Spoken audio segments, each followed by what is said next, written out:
จุดประสงค์ของพวกเราก็คือเฮ็ดอะไรให้การใช้คำศัพท์ในการเผยแพร่ข้อมูลข่าวสารต่างๆนี่ให้มันเป็นคำศัพท์ที่บ่เฮ็ดให้ผู้ฟังหรือว่าให้ผู้ที่ให้งานหรือว่ามันไม่ยิ่งรู้สึกด้อยค่าในคำศัพท์ที่เราใช้เนาะเพราะว่าจะเป็นต้นว่าคำศัพท์ว่าที่เราเคยใช้ผ่านมาเนาะแม่ผู้ที่เฮ็ดเวียกเงินเขาใช้คำศัพท์ว่าแม่บ้านโบคนทับไส้โบอย่างประมาณนี้เนาะที่เราเคยใช้ผ่านมาอันนี้ผู้ฟังหรือว่ากระตูเขาเจ้าเองนี่อาจจะรู้สึกว่ามันคุณค่าในตัวเขาเจ้าโบดีกว่าไหนเนาะฉะนั้นเราควรเปลี่ยนมาใช้คำศัพท์ว่าให้งานที่เฮ็ดเวียกในครัวเรือนอันนี้จะเฮ็ดให้ผู้ฟังหรือว่าเจ้าตัวมันรู้สึกว่าเขาเจ้ามีคุณค่าในตัวเองหลายขึ้นตื่นเนาะกับหลายคำศัพท์ที่เขาได้พร้อมกันค้นคว้ากับบรรดาผู้อาจารย์อีกก็ดีในการที่เกี่ยวข้องว่าจะเป็นกระทรวงแถลงข่าวกระทรวงยุติธรรมหรือว่าทุกแขนงการเนาะที่เพิ่นนำใช้คำศัพท์ในการเขียนข่าวหรือว่าเขียนค้นคว้าต่างๆเนาะให้เอกภาพกันเพราะว่าเห็นอะไรในตอนหน้าการนำใช้คำศัพท์นี้ให้มันเป็นคำศัพท์ที่เฮ็ดให้ผู้ฟังรู้สึกว่าพระเจ้ามีคุณค่าในตัวของพระเจ้านะเนาะกับคือเป็นต้นว่าผ่านมาระยะผ่านมาเขามักใช้ตลอดแล้วว่าให้งานที่มีสิ่งให้งานตามโบเรามีเป็นต้นเนาะเขากับควรนำเปลี่ยนมาใช้เป็นคำศัพท์ว่าให้งานที่มีค่าให้งานตามอย่างนี้ก็จะเป็นคำศัพท์ที่เป็นฟังเราเบาบางกว่าเนาะแต่ว่าเขาไปใช้คำศัพท์ที่ว่าคือเราเคยเล่าผ่านมาให้งานที่มีสิ่งให้งานตามแบบอาจจะเป็นการตัดสินคุณค่าทางด้านความสามารถของเขาโบทักษะของพระเจ้าไปในตัวสิสำหรับคำว่าคำหนึ่งที่เขาใช้ผ่านมาเนาะแล้วก็มีหลายคำศัพท์เนาะที่เขาลืมหรือว่าเขาใช้ตลอดโดยที่เขาโบได้คำนึงว่าคำเว้านั้นที่เขาเว้าไปนี่มันอาจจะมีผลกระทบทางด้านจิตใจในตัวกับเจ้าโบแบบนี้เนาะฉะนั้นการนำใช้คำศัพท์นี่ก็มีความหมายความสำคัญหลายเห็นให้ผู้ฟังหรือว่าผู้ฟังเองรู้สึกมัน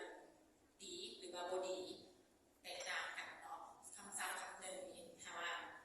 เขาเว้าคำศัพท์ที่บ่ถือความหมายนะคะจะเป็นในทางที่ลงไปในตัวเลยเนาะเจ้าฉะนั้นในการนำใช้คำศัพท์นี่ค่ะมีความหมายความสำคัญหลายคือทางประธานเพิ่นได้เว้าแล้วก็ทางเดสุภวรเพิ่นได้กล่าวไปนะเนาะเจ้าฉะนั้นทางภายหลังที่เฮาได้ทำห้องปึ้มคู่มือดังกล่าวนี่อาจจะได้มีการเผยแพร่และก็การโฆษณาแจกจ่ายให้ทุกแขนงการได้รับรู้และก็ได้นำใช้นำกันตื่นเนาะ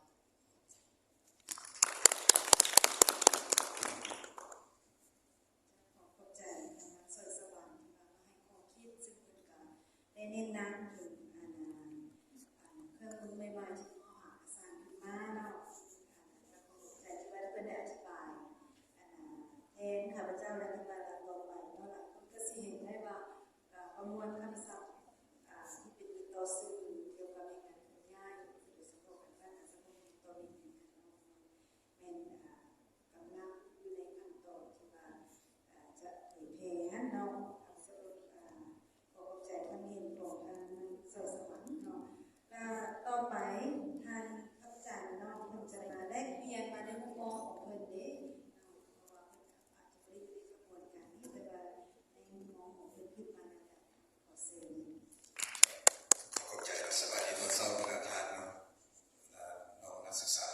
ผู้เป็นประกาศสิ่งต่อในรุ่นต่อไปก็ข้าพเจ้าก็ดีใจที่ได้ตามนาให้แก่ทางศูนย์การสาธารณสุขเราในการตามนาให้เป็นองค์การตัวแทนของผู้ออกงานเนาะเห็นหน้าที่ในการศึกษาอบรม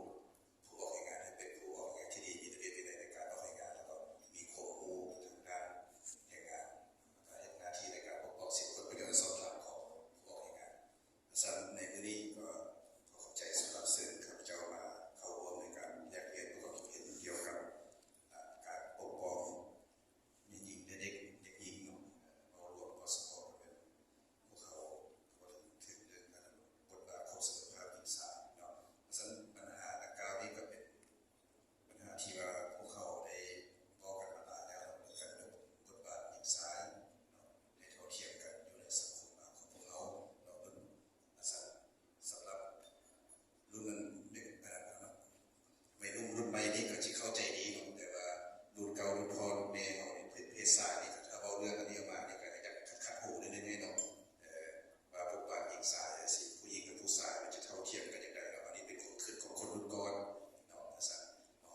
งินเดือนหรือสวัสดิการอันเดียวกันอยู่ในกฎหมายพวกเราก็ได้กำหนดแล้วในกฎหมายแรงงานกฎหมายปกครองแม่หญิงและเด็กก็ได้กำหนดไปแล้วว่า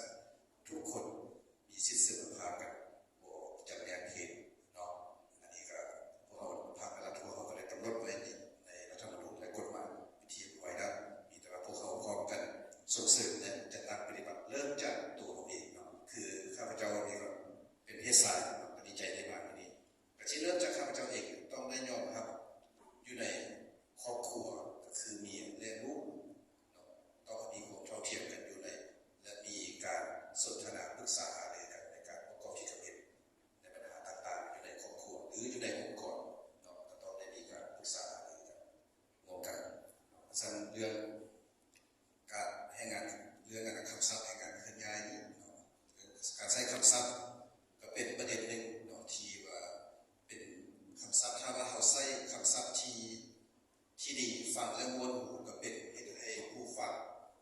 นั้นเกิดบันดาลใจและมีพลังร่วมในการจะเคลื่อนไหวเป็นงานหรือต่อสู้กับชีวิตถ้าว่ามีผู้ใดผู้หนึ่งใช้คำศัพท์ที่ว่าเป็นแบบทางการลบก็จะเห็นให้ผู้ฟังหรือผู้ที่ถือนั้นก็จะมีแนวคิดลบแล้วก็เห็นให้ตัวเองตามน้อยต่อยใจอาจจะถึงขั้น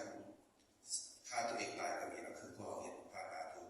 ภายในบ้านเราเองหรือดูต่างประเทศการใช้คำเบานี่ก็เป็นว่าเป็นอาวุธที่แนวคมในคำเบาเบาถือกระลาเทศะเบาถือกับแทงพอหัวใจให้ได้คน